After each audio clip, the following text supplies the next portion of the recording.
ایک بزرگ سے کسی نے پوچھا کہ عبادت کرنے کے لیے بہترین دن کون سا ہے۔ بزرگ نے کہا موت سے ایک دن پہلے۔ اس نے حیرت سے کہا کہ موت کا وقت تو معلوم نہیں۔ فرمایا تو پھر زندگی کے ہر دن کو آخری سمجھو۔ غلطی ماننے اور گناہ چھوڑنے میں کبھی دیر مت کرو، کیونکہ سفر جتنا طویل ہوتا جائے گا واپسی اتنی ہی دشوار ہوگی۔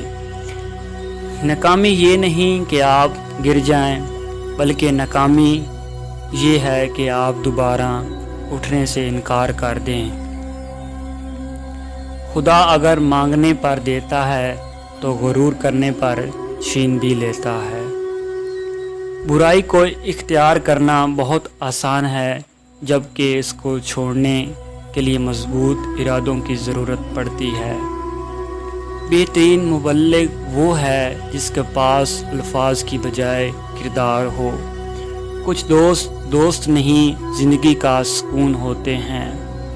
نماز پڑھو قبل اس کے کہ آپ کی نماز پڑھائی جائے۔ اچھی زندگی اچھی صورت سے نہیں، نیت سے ملتی ہے۔ علم اور خوف خدا سے عزت ملتی ہے۔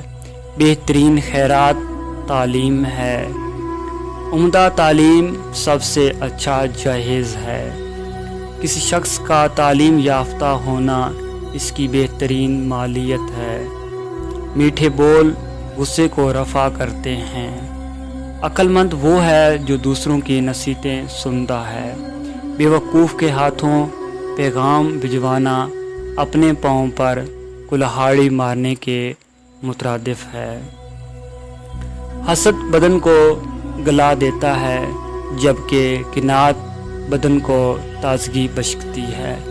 دل کے راز ظاہر کرنے والا جاہل اور اسے آخر تک چھپانے والا دانشمند۔ جو شخص خاموش رہتا ہے وہ بہت دانا ہے، کیوں نہ کہ کثرت کلام سے کچھ نہ کچھ گناہ سرزد ہو جاتا ہے۔